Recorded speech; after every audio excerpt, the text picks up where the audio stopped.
वर्तमान में ध्यान केंद्रों का जो है, ये ध्यान केंद्र नहीं है, ध्यान नहीं, ये योग है। योग में और ध्यान में अंतर है। ये योग कहलाते हैं। योग के माध्यम से क्या होता है, मन वचन काया को दिशा देना, मन वचन काया के भटकाव को रोकना।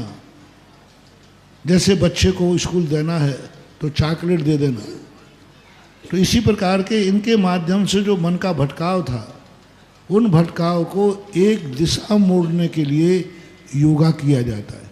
ज्ञानाकार ने प्राणायाम आदि के लिए कहा कि ये ध्यान नहीं है। इन प्राणायाम आदि के माध्यम से मन को सूचना देना है कि तुझे बहिर्मुखी नहीं होना, इधर को आना है। जैसे मंदिर में जाके घंटा बजाते हो, क्या अर्थ है, सूचना है कि मैं भी आ गया हूँ। निश्चय ही बोलते हैं, सूचना है। तो इसी प्रकार योग जो आज हो रहे हैं, ये मन को अन्यत्र से हटा करके ध्यान के अभिमुख करने का अभ्यास है। इसलिए ये ध्यान नहीं है। और जिस ढंग से ध्यान कराए जा रहे हैं वो तो पात्र भी नहीं है। जो वाचक ने कहा था कि पात्र के लक्षण कहे गए, आहार पर विजय हो, निद्रा पर विजय हो, योग आदि जो कहे गए, ये तो एक भी लक्षण नहीं। इसलिए वो ध्यान ही नहीं है, वो ध्यान के पात्र ही नहीं है, और वो ध्यान नहीं, ध्यानी भास है। वो ध्यान का आभास है वो।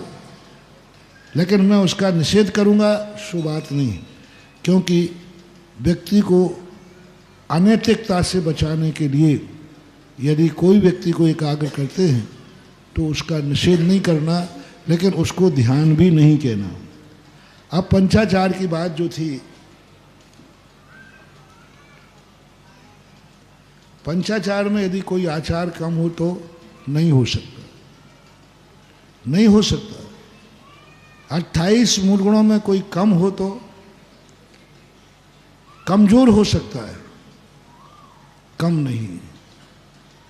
कमजोर होना और कम होना, किसी का कोई पेपर अच्छा गया, किसी का कोई कमजोर गया तो पास कराएगा, देना सबको पड़ेगा। तुम कहो एक पेपर कम देवे तो नहीं चलेगा। पंचाचार पूरे होना चाहिए, 28 गुण पूरे होना चाहिए। उसमें कमजोर हो सकता है, कोई पंचाचार उसका अधिक है, कोई कम है। ऐसा कुंद कुंद भगवान ने स्पष्ट कहा। जो जिसकी चर्या बताई पूरी होना चाहिए, कम बेसी हो सकती है। सम्यक दर्शन के 8 अंग कहे तो 8 ही होना चाहिए। अब कोई अंग में डिक्टेंशन हो सकता है और किसी अंग में, लेकिन होना चाहिए, सभी अंग होना चाहिए। पंचाचार में जो 18,000 शील की बात कही, एक हमारे यहाँ कथन होता है संक्षेप रुचि और एक विस्तार रुचि। तो संक्षेप रुचि से जब कथन करते हैं तो शील का एक ही शब्द नहीं है। पूज्यवर समंत भद्र महाराज ने 12 व्रतों में से जो व्रत कहे जाते उसमें 7 को शील कहा।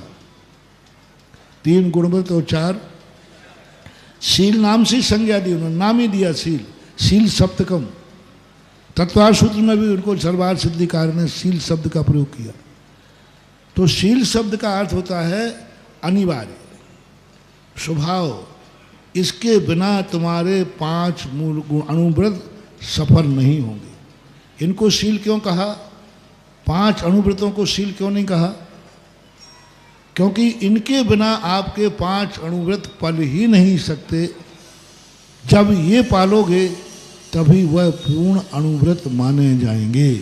इसलिए स्वभाव कह करके उन्हें टाल दिया। अब जो 18,000 शील की बात आती है, वे 18,000 शील इन्हीं पंचाचार में शामिल हैं। क्योंकि जो गोमर जीव कांडकार नेमी चंद आचार्य महाराज ने जो 18,000 शील के व्रत बनाए हैं, वो मुनिराज निरंतर पालते। अब प्रश्न था दूसरा कि पंचाचार तो आचार्य परमिष्टि के होते हैं, आचार्य परमिष्टि के ही होते हैं, लेकिन आचार्य परमिष्टि की परिभाषा क्या है? दंसन नान पहाणे धीरे चरित्र तवा यारो अप्पा परम च जुंजई शो आर्य नमो तस्य। ये जो 5 आचार्य के हैं, ये उनको पालन ही नहीं करना है। अप्पा परम च जुंजई, दूसरों को पालन कराना है। जब पालन कराने की बात आई तो मुनि महाराज को क्या पालन कराएंगे? फर्क कितना है, मुनिराज स्वयं पालन करते हैं और आचार्य पालन स्वयं करते हैं और कराते हैं। अप्पा परम च झुंझई, ये शब्द में सारी चीज आ गई। जो स्वयं के पास है वो स्वयं दूसरों को पालन कराते हैं। मुनि महाराज स्वयं पालन करते हैं। इस प्रकार से पंचाचार जो हैं मुनि महाराज के होते हैं। संग्रह न है, जहाँ पंचाचार की चर्चा की वहाँ 28 मूल गुणों की चर्चा नहीं की। 28 मूल गुणों की चर्चा नहीं की उन्होंने। क्यों नहीं की? पंचाचार के अंदर 28 गुण अपने आप आ ही जाएंगे। जो ये कहा था कि 4 आराधनाओं में भी कहा, रत्नत्रय में भी सम्यक दर्शन ध्यान चारत कहा। सम्यक दर्शन, दर्शनाचार और दर्शन आराधना। ये प्रश्न बहुत बड़ा महत्वपूर्ण था। सम्यक दर्शन, दर्शनाचार और दर्शन आराधना। सम्यक दर्शन जो है वह आचरण में नहीं लाता, श्रद्धा में लाता है। श्रद्धा में लाता है, ऐसा ही वस्तु स्वरूप है, ऐसा ही है, अन्य रूप नहीं है, ऐसी उसकी श्रद्धा है।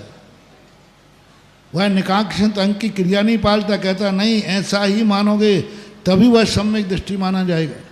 यदि किसी अपेक्षा से कहता है कि नहीं नियम लिया और तोड़ दिया तो कोई बात नहीं, तद्रूप होना उसका श्रद्धा की अपेक्षा है। क्रिया में वो कितना होगा, जम सक कई तम की रही।